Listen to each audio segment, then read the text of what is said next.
할렐루야, 반갑습니다. 우리 임마누엘 성도님들, 임마누엘 장로교 성도님들, 대강절 특별 새벽기도회 우리 둘째 주 첫째 날입니다. 새벽을 깨우시는 성도님들에게 하나님의 은혜가 함께하시기를 기원합니다. 여러분 인사드립니다. 즐거운 성탄입니다. 또 댁에 계시겠지만 또 가족과 함께 새벽을 깨우신 분들은 우리 가족들에게 즐거운 성탄이라고 인사하시고 또 사랑한다고 또 말씀해 주시고 한번 또 안아주기도 하시고 그렇게 새벽을 보내면 좋겠습니다.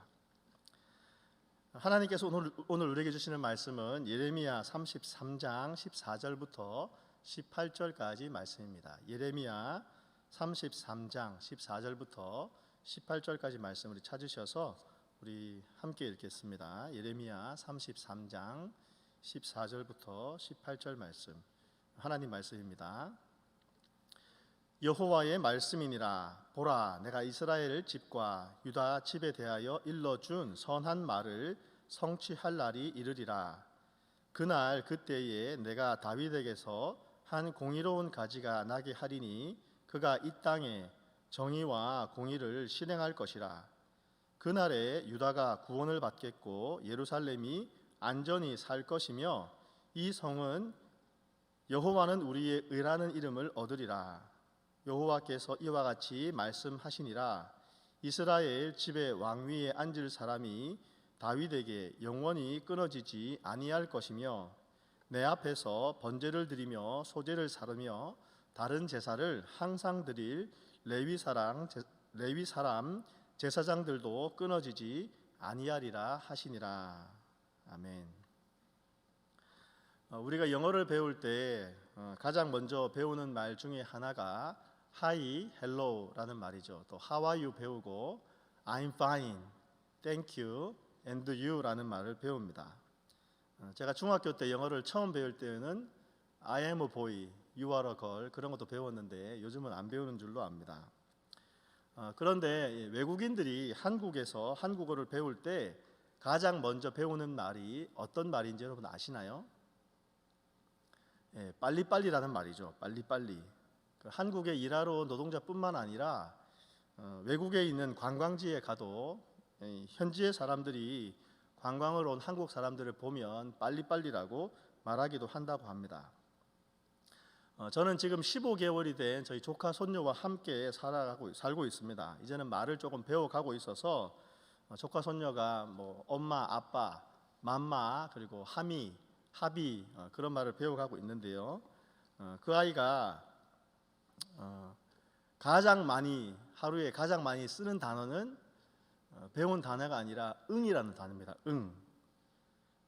뭔가를 표현하기는 해야 되겠고 자기 뜻이 있기는 한데 말은 못하고 그럴 때마다 쓰는 단어가 응이라는 단어죠. 근데 그 응이라는 소리에 생각과 표현과 감정을 담아서 이야기합니다.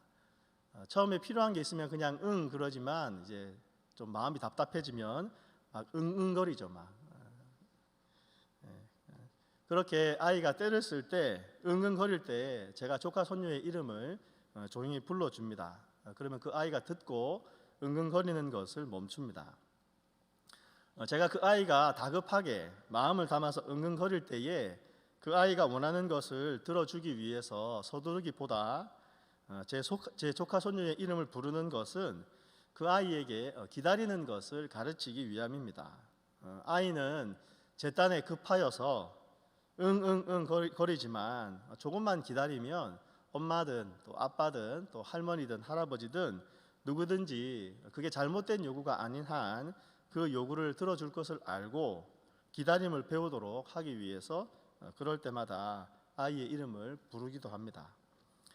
빨리빨리의 민족, 우리 대한민족의 우리 15개월 된 아이도 기다림을 배워가는 것이죠. 제 조카 손녀도 조금 더 크면 1년에 하루 중에 생일이라는 것이 있다는 것을 알 테고 혹시나 그 생일날에 엄마나 아빠 또 할아버지 할머니 또 한국에 계신 가족들이 무엇을 주겠다라고 약속을 하면 달력에 있는 그 생일에다가 표를 해두고 또 그 생일에 받을 선물을 기다릴지도 모르겠습니다.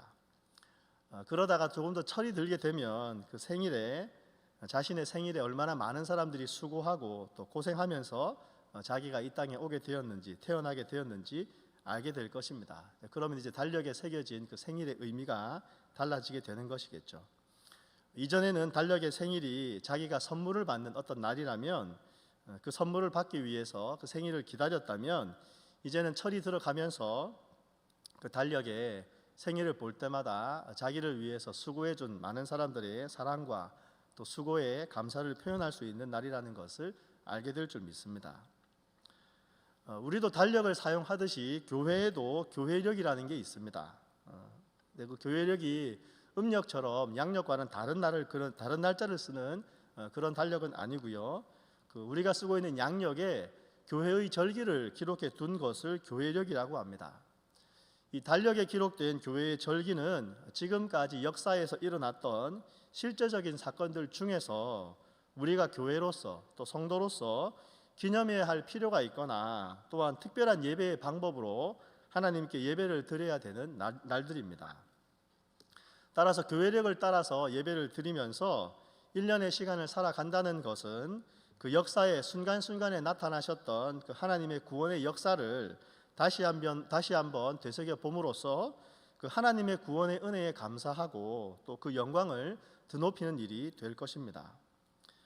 그런데 이 교회의 절기의 시작이, 이 교회력의 시작이 대강절입니다. 대강절부터 이 교회의 절기가 시작이 되는 것이죠. 대관절, 이 대강절의 의미가 무엇인가 또 묻는 분들이 있을지 모르겠습니다. 대강절, 이 대강절할 때의 대자는 이 기다릴 대자이고 또 강할 때의 강자는 내릴 강자입니다. 우리가 또 대강절을 대림절이라고 하기도 하는데 그 대림절할 때 림자는 임할 림자죠. 내릴 것을 기다리거나 또 임할 것을 기다린다는 의미의 대강절, 대림절입니다. 이 대강절, 대림절은 이름처럼 기다림의 절기입니다. 우리가 무엇을 기다리나요? 오신 예수님을 기다린 것이고 또한 다시 오실 예수님을 기다리는 것이죠. 또한 이 기다림은 이 약속의 말씀에서 시작되었습니다. 우리가 왜 기다립니까? 하나님께서 약속하셨기 때문에 기다리는 것이죠. 또 그리고 이 약속의 말씀을 기초로 해서 기다림이 시작되었다면 오늘 우리가 읽은 이 예레미야의 말씀에서는 하나님께서 이렇게 약속하셨습니다. 정의와 공의를 실행할 것을, 그리고 유다를 구원하시고 예루살렘에 평안을 허락하실 것을 하나님 약속하셨습니다. 또한 예루살렘이 얻게 될 이름은 바로 여호와는 우리의 의라는 이름을 얻게 될 것이며, 또한 이스라엘 집에 왕위에 앉을 사람이 다윗에게서 영원히 끊어지지 않을 것이라고 약속하셨고, 또한 하나님 앞에서 번제를 드리고 소제를 드리며 다른 제사를 항상 드릴 레위 제사장도 끊어지지 않을 것이라고 하나님 약속하신 말씀이 기록되어 있습니다. 우리는 오늘 이 약속이 예레미야가 이스라엘에게 하나님의 약속을 전한 것이라는 것을 기억할 필요가 있습니다. 예레미야는 남유다가 멸망할 시기에 활동했던 선지자입니다. 게다가 34장 1절부터 35장 19절까지는 이 유다 왕국의 최후의 시대에 기록한 내용입니다. 유다 왕국이 최후를 맞았다는 것은 이 다윗의 왕조가 끝이 난다는 이야기죠. 더 이상 다윗의 후손이 왕이 될 수 없다는 것을 이야기합니다. 또한 다윗 왕조가 최후를 맞이하면서 그들이 지켜야 할 성전이 완전히 파괴가 되어서 더 이상 하나님께 번제와 소제와 다른 제사를 드릴 수 없는 상황이 되었다는 말입니다. 그런데 그런 상황에서 어떻게 하나님께서 하신 약속의 말씀은 정의와 공의를 실행하시고 유다를 구원하시고 예루살렘에 평안을 허락하실 것이라고 약속하고 계실까요? 또한 예루살렘이 얻게 될 이름이 여호와는 우리의 의라는 이름을 얻게 될 것이며 이스라엘 집의 왕위에 다윗의 후손이 영원토록 앉게 될 것이라고, 또한 게다가 하나님 앞에서 언제나 번제를 드리며 소제를 드리며 다른 제사를 드리게 될 것이라고 하나님 약속하시는 것일까요? 남유다는 지금 곧 바람 앞에 흔들리는 촛불 신세가 되어서 언제 꺼질지 모르는 그런 상황인데, 예레미야를 통하여서 주시는 그 약속의 말씀은 그 당시를 살았던 유다인들에게 어떤 의미였을까요?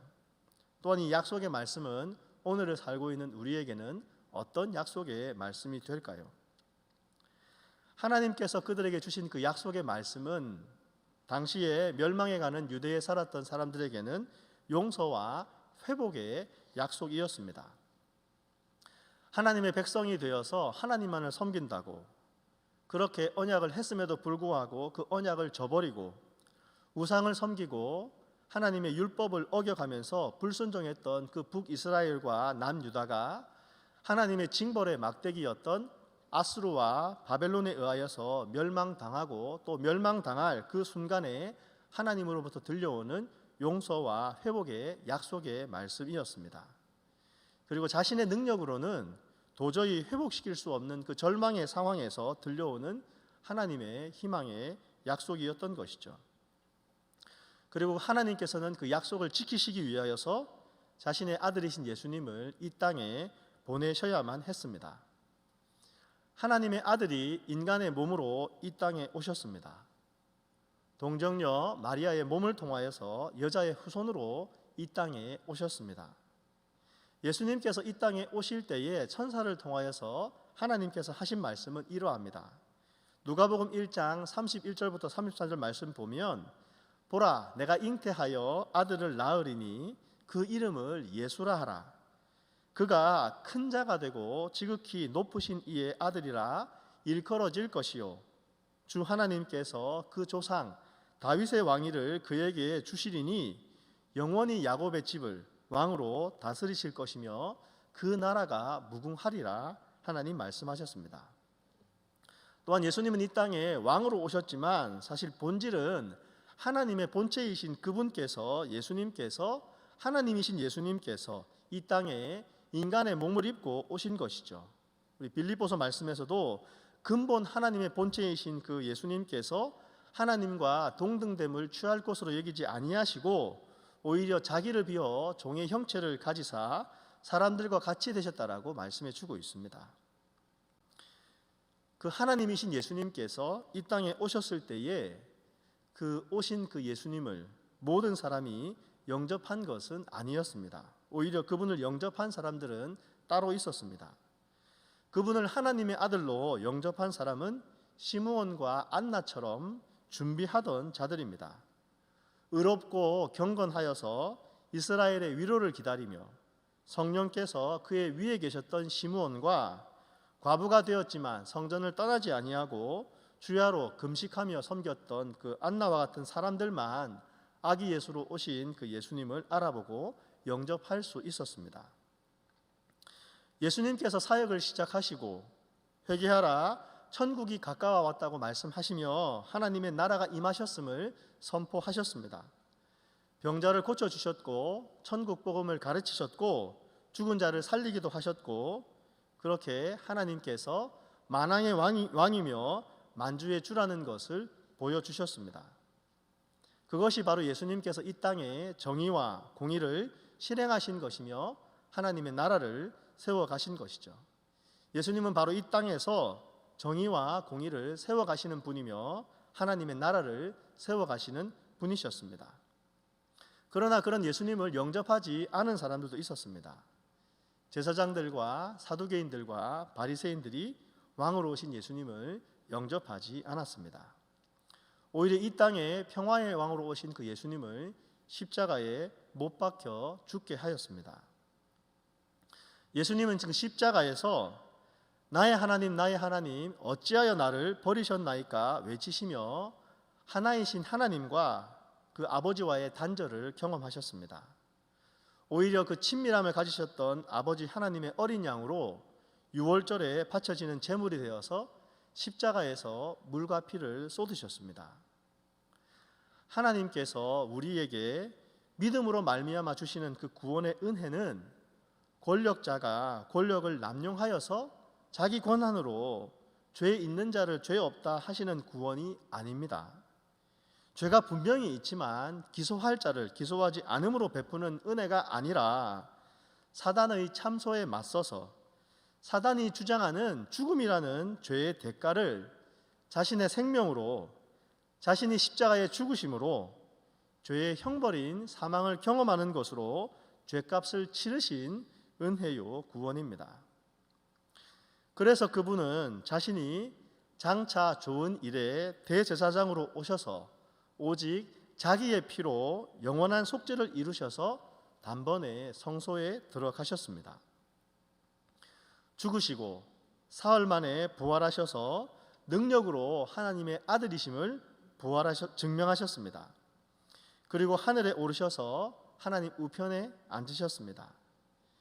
예수님의 부활은 그저 믿는 자들의 자기 확신이나 확증 편향이 아닙니다. 예수님 당시에 예수님의 부활을 목격하였던 증인들이 그 부활을 증거하기 위하여서 자신의 목숨까지 내어놓은 수많은 순교자들이 있습니다. 또한 지금도 하나님께서는 우리에게 성령을 통한 부활의 확신을 허락해 주고 계십니다. 그래서 예수님은 우리에게 의가 되셨습니다. 누구든지 그의 죽으심과 부활하심을 믿음으로 고백하는 자에게는 하나님은 의롭다 칭하여 주시고 우리를 하나님의 자녀로 삼아 주셨습니다. 그래서 우리는 그것이 은혜임을 고백하고 주의 은혜에 감격하며 오늘을 살아갈 수 있는 것이죠. 그런 예수님께서 태어나신 날을 기념하는 날이 바로 크리스마스이며, 크리스마스의 가장 큰 선물은 이 땅에 오신 예수님이십니다. 이 땅에 오신 하나님의 아들 예수님이 크리스마스의 가장 큰 선물인 것이죠. 또한 하나님은 우리에게 너희가 또 받을 선물이 있다라고 말씀하십니다. 또한 우리가 아직 받지 않은 앞으로 받을 선물을 기억하라, 기다리라고 말씀하십니다. 그것을 기억하고 기다리라고 하나님 우리에게 약속하고 계신 것이죠. 그 받을 선물이 무엇입니까? 영원한 왕으로 다시 오실 예수 그리스도. 그래서 새 하늘과 새 땅에서 우리를 영원한 예배자로 살게 하실 그분의 다시 오심이 우리가 기다릴 선물이라고 하나님 말씀하십니다. 우리가 받게 될 그 선물을 기다리는 저와 여러분 되시기를 축원합니다. 때때로 하나님 앞에서 때를 쓰면서 빨리빨리 오시라고 대한민족의 특성을 살려가면서 하나님께 기도하시는 우리가 되기를 바랍니다.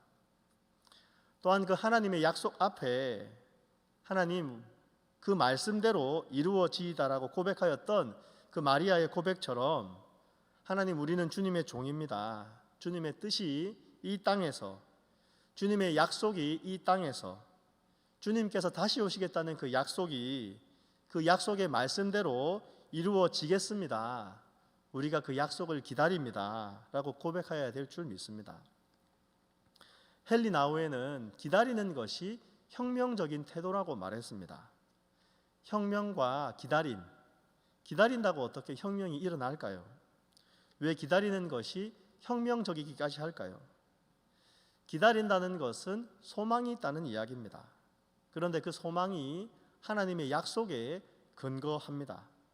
내가 바라는 대로 소망하는 것이 아니라 하나님께서 약속하신 것을 소망하기 때문에 기다린다는 것은 우리 자신의 미래를 하나님께 맡겨드리고 또 맡겨드렸기 때문에 스스로 주장하고 통제하는 것을 포기하고 하나님께서 나를 다스리도록 올려드리는 결단과 또 나의 삶의 자리에서 그분의 실제를 받아들이는 믿음의 결단을 의미합니다.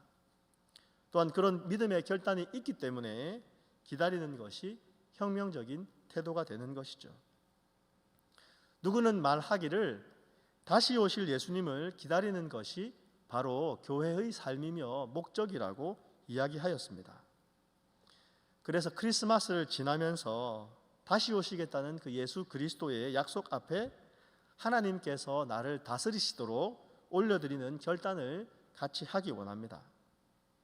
우리의 삶의 자리에서 하나님께서 함께 하신다는 그 약속의 고백을, 또한 나의 삶의 자리에서 하나님께서 일하신다는 것을 믿음으로 고백하는 저와 여러분 되시기를 축원합니다.